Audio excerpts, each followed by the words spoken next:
Welcome to Downshift. My name is Matt, and this is the BMW X1. It's BMW's smallest and most affordable SUV, and it's got some pretty stiff competition like the Audi Q3 and the Mercedes GLB. And today, thanks to our friends at International BMW, we're going to see just how this thing stacks up to that field. Let's get into it.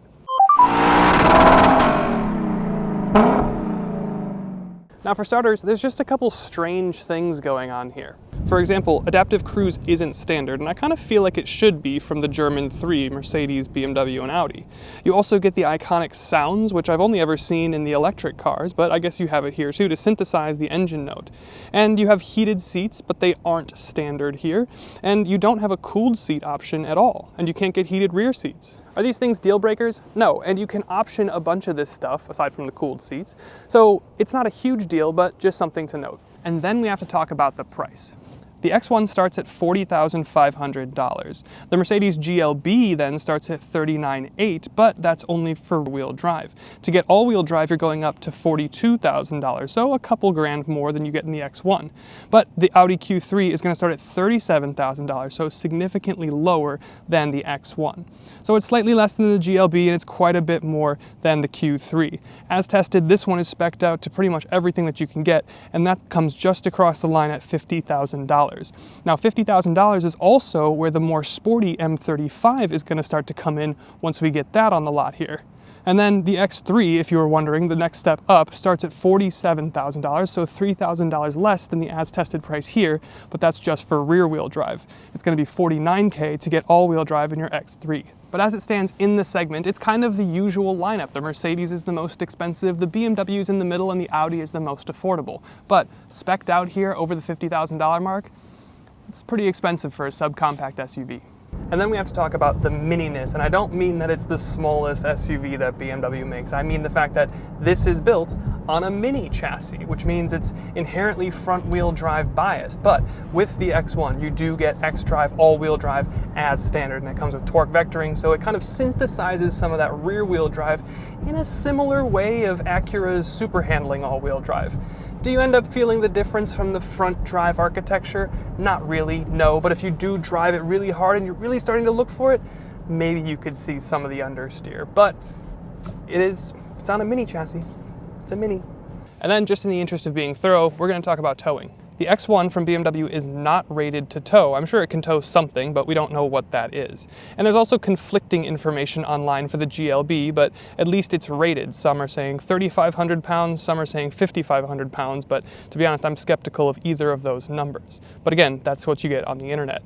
And the Audi Q3's towing capacity is somewhere between 2,000 and 2,200 pounds. And I know next to no one is going to tow with their X1, but we just have to be thorough for the sake of the video. And then we have to talk about the transmission. Now, this is a 7-speed dual-clutch transmission, and I suspect that's probably part of the MINIness showing itself again. Now, this being said, the ZF 8-speed that's in pretty much all the other BMWs would just be better. Then you could probably add the 48-volt mild hybrid system as well. And I'm wondering if they couldn't do this because it's the Mini chassis, so you get the Mini dual clutch. And basically what it amounts to is when you are driving it hard, and with this M Sport, you do get the paddle so you can control the gearbox, but when you're driving it hard, it's nice. The shifts are crisp, it's very good what you expect from a dual clutch, but just driving around day to day, pulling away from a stoplight, driving through parking lots, it does feel a little bit more clunky, a little bit more cumbersome, whereas a normal torque converted automatic would probably make more sense for this, a subcompact SUV. And one of the things I really like about the X1 is, well, the way it looks. The shape is very conventional and boxy SUV. It almost looks like a baby X5, which is my favorite looking of all BMW's SUVs. Now, this new X1 is 2 inches longer than last gen. It's an inch wider than last gen. And I just like the look. This and the GLB, I really like the look of. The GLB is the only thing in the class that's bigger as well. The GLB does offer that useless third row though, so that could ruin your rear seat and trunk space depending on how you spec it. But anyway, this X1 has the Shadow Line package, and you can see that it has all the black accents, which gives it the Stormtrooper spec with this beautiful alpine white paint. This also gets the M Sport package, which gets you a more aggressive lower front fascia, unique wheels with the M logos on them. You can either get 18 or 19-inch wheels on the X1 and 20s on the incoming M35i. You've also got a more aggressive rear roof spoiler, more aggressive diffuser out back, still no exhaust tips, but you will get quad tips on your M35i. I just like the more conventional boxy SUV shape, and I do like the classic Domino, Stormtrooper, Panda, black and white spec that you get here. It's pretty good.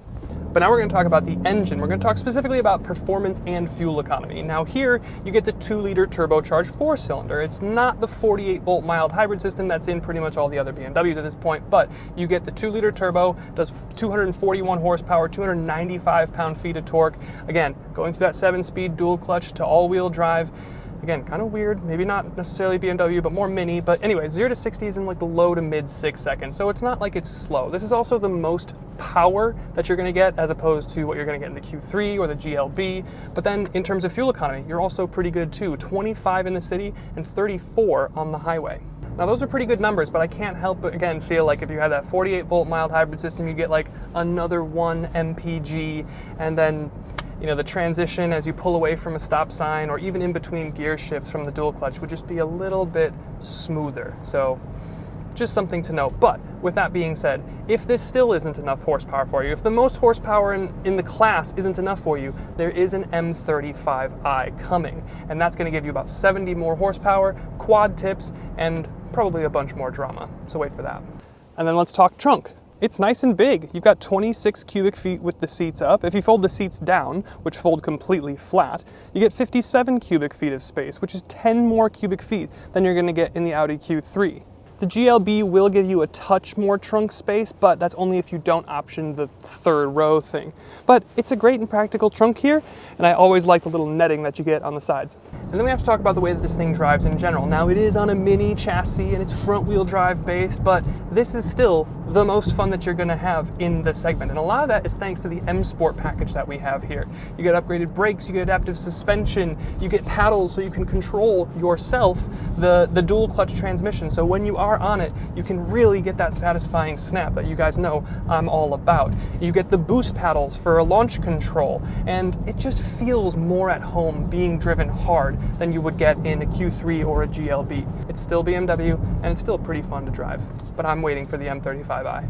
And then there's the rear seats. I mean, I'm 6'1", look at this. These seats are huge back here. They're slightly bigger than the Q3, slightly smaller than the GLB, but again, that's assuming you don't get the 3rd row in the GLB. They do recline a little, they fold nice and flat. You can't get heated seats back here, but they're just about best in class. Map pockets, vents, chargers, you name it. Plus I have plenty of headroom, again 6'1", and plenty of knee room, so it doesn't miss back here. This is a subcompact SUV that I have just as much space in as the last gen X3. Now I want to take a second to talk about the spec and kind of the general luxuries that you get here. Now in terms of the spec, it's kind of the classic Domino spec, right? It's got the Alpine white with the shadow line, it's that black and white. I do like it, it's kind of timeless BMW. But in the interior, you get the black M Sport seats, you get kind of suede for most of the seat, but you do get blue stitching. You also get some of that M tricolor, little tiny detailing that I think for me goes a long way. You do get a heated seat option, we have it here. It's got like 4 levels of heated seat, and you also get 4 levels of heated steering wheel. Now that's something that's pretty awesome as it's below freezing today, and I've never seen 4 levels of heated steering wheel before, so that's pretty cool. You cannot, though, get a cooled seat in here. You also can't get cooled rear seats. The center console, though, in terms of the design, it's very BMW iX. We've done a couple videos on that, so it looks very familiar. It's got that floating console design, and then you get a panoramic roof, which is super nice. It lets in plenty of light. It doesn't hurt headroom at all.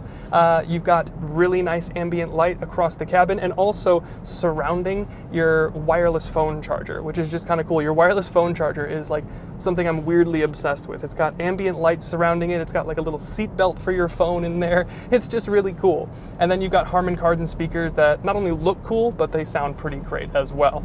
So it's a nice interior here. And then how could we not talk about technology? You get a bunch of stuff like a head-up display, which is part of your premium package. You've got comfort access, which will lock and unlock the car as you approach and leave the vehicle. And then you've got the big dual screens. They're running iDrive 8, but next year the cars will be running iDrive 9. But even here on iDrive 8, you've got wireless Apple CarPlay, over-the-air updates. You've got awesome 360 cameras. You'll love to see it on this class of vehicle. You've even got the reverse assist that I love so much. You've got a wireless charger with plenty of theater, like ambient light surrounding it and its own seat belt. I mean, there's not anything that I'm missing here at all. So with that, let's get into the final thoughts. So that is the best and the rest of the BMW X1. As you can tell through the course of the video, I really like this thing. I think it's a great fit for this segment. The only other vehicle in this segment that could maybe make me think twice is the Mercedes GLB, but that's pretty much purely a styling perspective. If you want the best driving, loads of room, and plenty of practicality, the X1's where you want to go. So thanks again to our friends at International BMW for letting us check out their X1.